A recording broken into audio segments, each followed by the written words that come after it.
This episode of Building Rapport is brought to you by our generous sponsors. University Ace Hardware, located at 2101 East University Drive in Auburn, Alabama, right across the street from the Auburn Mall and next to the movie theater. For all of your hardware needs, Ace is the place. Our betting partner, BUSR. Bet with confidence at busr.com/rapport. auburnsports.com. For news and notes on all things Auburn sports, head over to auburnsports.com. GWT2 Energy. If you want the best in the business at restaurant logistics, check out our friends at GWT2Energy.com. What's up, War Rapport family? We are back with another edition of Building Rapport. Today, I want to welcome back a frequent guest and friend of our show, Chris Todd. Chris, thanks for joining us, man. Thanks for having me again. Listen, Chris, we wanted to bring you back today to talk a little bit about fall camp. Auburn is rounding out their fall camp this weekend. We've had 2 scrimmages, and you did something that I've always found impressive in that you actually won the starting job at Auburn with only 8 practices, no summer, and no spring. Can you tell us a little bit about what it's like going into fall camp, trying to win a starting job? What kind of pressures are on you, and what did you do to stand out? Whew. There's a lot to that question, Mike, and I appreciate it. As far as the pressure, there's all the pressure. I mean, it's everything. I mean, the last fall camp that I went into, I was 5th string, I think, going in. We had a new coaching staff, so Chiswick had just come in. Gus Malzahn was our OC, and I didn't, like you said, I didn't do spring or summer, and so I was at the bottom of the depth chart. And I mean, if I didn't figure out a way to win the spot, I mean, I wasn't going to play, and that was kind of the last go around. So, I mean, everything was riding on it. As far as goals, I mean, the one and only goal that I had going into fall camp was to win the job. You know, I guess my scenario is maybe a little different than some of these guys, just because they've gone through, like, spring is a really big, I guess, evaluation period, just because, I mean, that's where you're getting to see them. You're getting to rotate guys and see them in different situations. And then you have, the spring game and scrimmages. And so spring is very crucial. So guys that have gone through that and did well and done well in spring, like that's a big plus. The summer, you're not with coaches as much in the summer, so the evaluation is not as big, but there's a lot of growth that goes to the summer. You're doing a lot of 7-on-7, and you're building a lot of timing with receivers, and offensively, at least, you're doing a lot. You're going up against the defense, not a D line, but you're going up against the DBs and the linebackers, and you're throwing a lot of routes, and so ton of growth goes in the summer, and then fall camp is really where you're getting down to the nitty gritty. When I was at Texas Tech, Mike Leach, we had a year, my last year there, where me and Graham Harrell competed all the way up until about the start of the season, and he really never wanted to do that. He always wanted to name a guy in the spring, and I really didn't disagree with that, because fall camp is really about prepping for the season. You're trying to get ready, and so you want to be as ready to go game one as you can be. And so, I mean, best case scenario, you want your starter in place and repping with the ones as much as he can. So, I would say most people's mindset, if you don't have a starter named in fall camp, like, you want to figure it out pretty quickly. And so the pressure on each practice and scrimmage that you're going to have in fall camp is very crucial. Yeah, Chris, you did something very impressive in that you were injured at Auburn during Chiswick and Malzahn's first year at Auburn. You were injured during spring, summer, but you were able to win the job in a matter of days. Talk about how difficult it is to do that, having not built a lot of chemistry with the receivers. And how does a quarterback kind of overcome that if they're not going through summer drills? Ooh, that's a tough question. You said in a number of days, it seems like such a short period of time, but man, in camp, it seemed like so much happens every day. Like each practice is so crucially important, and like so many little details go into each one, and every throw is so important. So, and it seemed like so much longer than that. Chemistry's tough. So, I mean, I did some stuff to try to prep for that as much as I could. Getting guys and throwing and trying to get some timing down before fall camp started. Because it's really tough just to, have that pop out. It's something that you just got to rep and rep and rep. And so I did get some of that stuff in. But as far as going with ones or twos in our practices, I wasn't. So, there's a lot of live reps is what I didn't get. And so the hard part for me was adjusting to the speed. That was the biggest challenge, I guess, is just being able to jump in and adjust. And I'll tell you, my scenario was weird too, being so far back on the depth chart.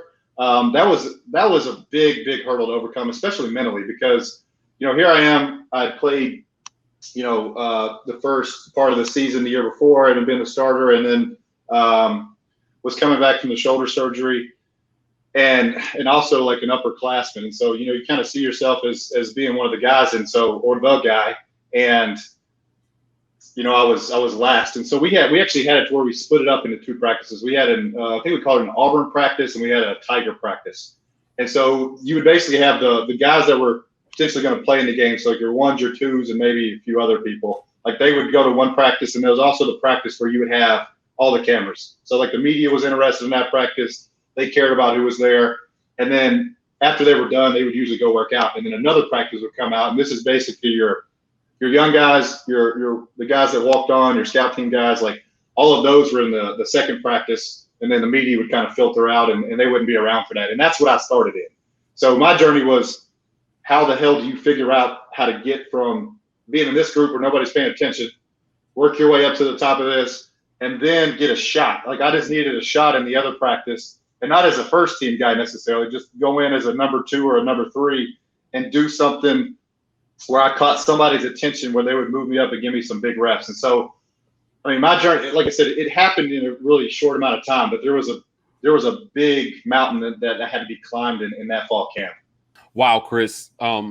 So I want to talk a little bit about the scrimmages that happened during fall camp, right? Mm-hmm. So you kind of mentioned that you started at the back of the depth chart, and you're trying to figure out how to get to the practice that no one's paying attention to the practice where the coaches are trying to decide who's going to be the guy. Yeah. Going into that first scrimmage, how did they split up reps? Like, how were you able to showcase what you could do from the back of the pack to get to the front of the pack? Well, first of all, so kind of split those up. The scrimmages just in general are more heavily weighted than practices, just period. And spring is the same way, because you never quite know what a guy's going to do until the lights are on, and that's the closest thing you can do to mimic a game type situation, and the speed and all the movement and everything that's going on. So, technically you could be behind a little bit in practice scenarios and then have a great scrimmage and bump yourself up quite a bit. Or vice versa. You could be doing really well in practice and then not do very well in scrimmages and get knocked down. So scrimmages are vital. It's vitally important to do well in scrimmages. So I think you went back to, we were talking about how did I get spotted and work my way into scrimmages. Honestly, I don't know that I was getting a lot of reps in the early ones because really the way they weighted is they have, you have a board and you'll have, guy number 1, guy number 2, guy number 3, and ours might have been, Cody Burns, Neil Cottle, Barrett Trotter, Clint Mosley, Chris Todd. And so I would be on the list and I could literally walk in there every day unless they had the cover, something covering it up, and I would be down there. And so, if you're talking about a scrimmage right before the season, you're trying to see your top guys, and pick those, 1 or 2 to who's going to play. Because really, you're probably looking at 1 or 2 of those guys. And so, really, I'm not getting a lot of reps in early scrimmages. It's probably heavily weighted to the 1, and then if you're seriously looking at a 2, you're gonna flip him. So the 1's gonna go out with the first team offense. Maybe you have to go against second team defense and periodically go against the first team defense. But and then the second guy would usually come in with second team O against maybe the first team defense. So it's going to be a little harder for him against the defensive players. The offensive players aren't going to be quite as good as the other ones. And then if you're, like I said, if you're seriously looking at that number 2, you're going to flip those every now and then. So okay, I'm going to give this number 2 some 1 reps. And when you get those 1 reps, you got to do something. It's not a deal where they're going to hey, we're going to give you a few days to figure this out. It's like, we put you in this situation and we're going to give you this time in practice. You better show us something right now. And that's literally the way it is. And so for they might be doing that now. But for me, I wasn't even in those one or two guys. And so my deal was I had to work up to work my way up to that first position in the second practice first. And so that was a deal of, okay, well, I'm going to get these reps. You got to make some throws. And so I had to, whether it was a rope and a post in there or, throwing a really good comeback or, just throwing some balls that separate you. I mean, you got to do something where they're like, oh, and they're paying attention. You got to have some wow factor, like, okay, look, I didn't want to, but I got to pay attention to this guy now. And that's basically what it was. I mean, there were some very specific throws in camp that boosted me up. And so there were some throws that got me up to the I know Gus or Coach Malzahn told me later there was about some throws. One in the early practice was I was rolling out and I threw it on the run, and it was like over 50 yards on a run. And so one of his big concerns was my arm strength coming back from the shoulder surgery. And so that showed him that I could get it out there with my repaired shoulder. So like I was healthy and I could let it rip. So that was a big thing for him. Throwing some really nice timed routes, like throwing some stuff that maybe some other guys were not throwing or afraid to throw or not completing. Like I hit some of those. And so that bumped me up. And then to circle all the way back around, I finally eventually got a shot, with the second or third team in the first group, the main practice, and then made some good throws there and then eventually got my shot. But yeah, man, it's just fall camp is really important and the pressure is on. Like you can literally feel the pressure when you walk into team period or you're going ones versus ones or 1v2. I mean, you got to show up and do something. Answer this for me. When you talk about your scrimmages, what are you dealing with in terms of the offense and defense? Is it a lot of base stuff that you guys were doing? Were y'all doing some wrinkles here and there? I know it's tough with the defense kind of being already familiar with what y'all are running throughout fall. So talk about the difficulty of scrimmages and what kind of, was there anything outside of your base offense that you were running? Yeah. So camp, I mean, you're trying to prepare for whatever you're going to do in the season. So, I mean, one big thing for us is like once I became the guy, like it became really important to find some plays that we were really good at. Like we used to run this route where we would run a bang eight or a post with our outside guys, and we threw it a ton during the season. But it was something we were really good at. We got really good at four verticals. And so really finding out those things and what we completed a lot, what we were really confident in, what we had great timing with, that was key. But up until that point, I mean, you're really kind of running, you're trying to prep for everything. I mean, you're kind of throwing everything out there. And to your point, though, it's a really good point about the defense seeing you all camp. Man, some of these DBs are so good already. I mean, you take the cornerbacks in particular in the SEC, they're literally just the best. I mean, they're the best there are. And they're so good. And they're so good, and they've seen a lot of your stuff, and they know what you're doing sometimes. And so, I mean, the windows get super tight. So, I mean, going into like a team drill where you got 1v1, I mean, it gets very difficult to complete balls. And so you got to be really on your stuff. I mean, like if you're going to throw like a 10-yard stop on the sideline, that ball better be coming out of your hands when he's lowering his hips. I mean, before he's ever turned around, and so it's hitting him, in his chin as soon as he's getting his head around, because the windows are so small. And those in the defensive ends and stuff, and that's where you're really starting to feel that pressure where guys are up and you got these 280, 300-pound guys that are all up in your face and getting on you real quick. I mean, the sensory information that's flooding in is a lot. And so, being able to adjust to that and start getting used to it, and you're not getting popped yet. And so that really comes in the first, game or two, where you start getting used to taking hits. But yeah, there's a high difficulty level when you start getting into those team periods in camp. Okay, Chris. So what I hear you saying is every rep matters if you're at the back of the depth chart or if you're at the front of the depth chart trying to be the guy. Yeah. Can you tell us about your signature moment during camp where you felt like you made a significant jump?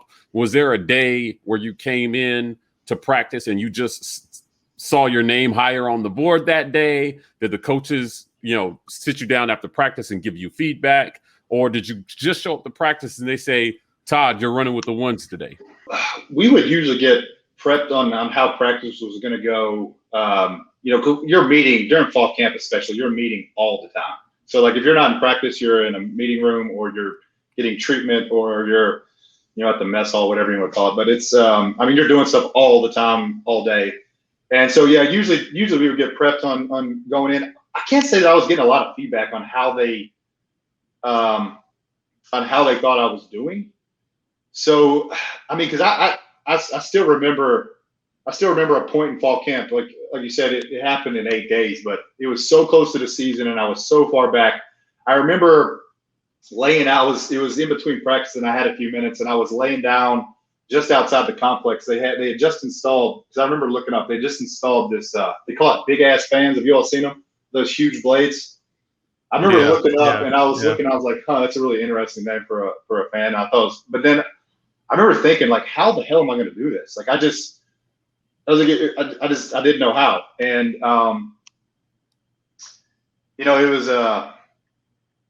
it was one of those times where like I had to just nut up, man. I was like, dude, you had two options. I was like, you can quit. And honestly, part of me said, man, that would be way easier. Cause there was just so many things going against me. It was just, I had this and I had my shoulder deal and it still wasn't as strong as it was before, but it was good. I didn't know if I was going to be able to show them enough in such a short period of time. And, I wasn't getting the reps I was supposed to do. People weren't paying attention. People didn't think I was going to be the guy. The coaches, I don't even know if they necessarily wanted me to be the guy. And I just remember deciding that one day, man, I was like, screw it. I was like, you just give it absolutely everything and just take what you get. That's it. And I decided then I wasn't going to quit and I was going to go all out the whole time, and I did. But I think a lot of these guys are going to potentially go through some of those situations where, doubt creeps in and, you got to be tough. You got to, get your, whatever your face is, that Kobe Bryant face, and kind of grind through it and dig deep and find something. But fall camp's tough, man. It's especially if you're competing for a job, especially if you're behind the 8 ball, especially if, it's just, you just got to figure out how to be a man. You got to figure out how to deal with adversity. You did say something about practice being so important. I would say this, every practice is vitally important and every throw is important. It is. But I will say that I think at some point, everybody, in spring or fall, you're going to have a bad day. You're going to have a day that you're not just on your absolute A game. But the key is you can't have those days in a row. Like you can't have 2 in a row. Like if you have a bad day, you better come back the next day and light it up. So, it's the guys that can figure out how to overcome the adversity. Okay, I had a bad day. Well, you better have your butt in the, in the film room as soon as you get done eating after practice, and you better be like eyeballing everything you did. What did I do? How do I fix it? Okay, well, and what did I do well? How do I keep doing that in the future? What is this guy doing better than me? How do I figure out a way to be better than him? Or even things like, how do I get my team to play better when I'm out there? I used to do stuff with, the volume of my voice. I realized if I got really loud, then people would, they would have a kind of a jerk reaction and get lined up quicker. Because, sometimes you can get a lull if you come in and you're too kind of mellow. So doing that and using your hand gestures and being a better communicator and talking to teammates. So there's all these little things you got to figure out and just, be super, super, super competitive. Whoever you're going up against, you got to find a way to be better than them. So you talked about the pep talk you gave yourself and what you managed to accomplish in 8 days. Currently at Auburn, it's been more than 8 days and there's still a QB race going on. So in your time back at Texas Tech, you've had a QB race that extended towards the beginning or the start of the season. So talk about mentally the preparation that QBs have to face as a QB competition extends longer than they would expect it to. I would say the competition side of it is similar. Now, when I was when I was at Tech, so we like Mike Leach was really big on naming guys in the spring. He wanted to have his guy early, and that was something that I kind of understood, and it made sense because you want your number one guy to get a ton of reps. Like you want him to be as prepared as possible going into the season, and so the fact that we went into fall camp, I could see why he was uncomfortable with that. But going right before the season started, he did name the other guy the starter, and he had a meeting with me, and he said, "Hey, look, we're going to name Harold the starter." And he told me stuff like, he's better at this, you're better at this, you're further along at this point because he was older than me. He's like, but he's more comfortable doing this right now, and this is why he's going to be the guy. He's like, I think you can be up there. This is what you need to do, kind of thing. And so, and it was also a deal where I could potentially go in, like if he was playing bad, I could go in, or something happened to him, I could go in. And so that scenario going into the season was a deal where I was a clear number two, but I was on his heels. So like he had to play well. His preparation as far as like he had to know that I was there, and he did. Like, and I think we both actually made each other better because of that. But yeah, I mean, we just kind of kept battling, and then eventually he got named the guy, and then I moved on. But I got to go in a couple games and kind of rile up the troops and do all that stuff, and the crowd got into it. Now I've been on the other side where me and Cody Burns were my junior year, and so we actually went into the first season with Franklin where we split reps, and so that was a deal where I can't remember how we decided. I don't know if there was I don't know if we rolled the dice or if he flipped the coin or just decided, but I don't think I started the first game. I think he went in first and I came, and that was kind of a deal where once you're in the game, you just got to outplay the other guy. Because at the time he wasn't necessarily a wildcat and a passer. It was like he was looking for the guy, and so that was a deal where we kind of competed. We competed game one, and both got a good amount of reps. They weren't huge games, and so it wasn't crucially important that we figured it out yet. We weren't into SEC play yet, and then the second game I think is kind of where we got weeded down a little bit. So I had a good game, and that kind of propelled me forward. Now, so Cody and I that next year we kind of did where he got to do a lot of Wildcat stuff. But as far as preparation, I mean the competition is similar. If you're still competing, the number one guy is going to get less reps than he normally would. Normally, once the season started, it's very, very heavily weighted for number one. I mean, maybe 90-10, 80-20. I'm guessing something like that. I mean, the majority of the reps are going to go one. The two is going to get some, and then after that, you're not really getting any. It's you're doing scout team or something else. And so yeah, so it's competition. If you're number two and you're getting that 20% or something, like you're just going to have to do something really well when you go in. Well, Chris, it's almost game week.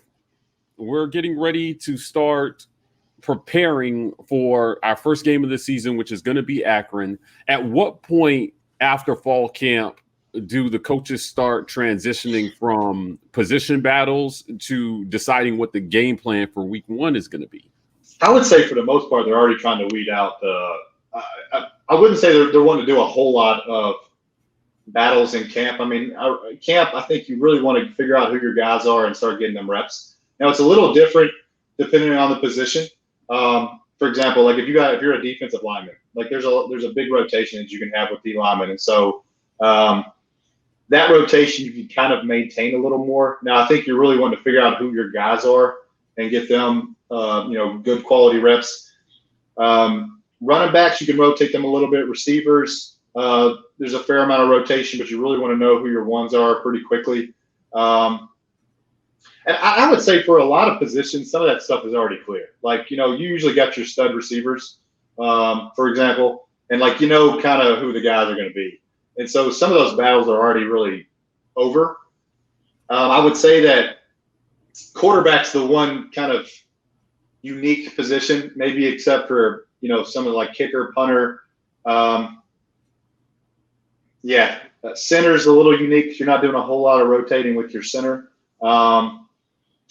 So, I would say that the quarterback's just unique because you got that one guy. I mean, it's pretty important that you figure out who that is. I would say, you don't want to. The problem that you can run into if quarterback battles go on too long,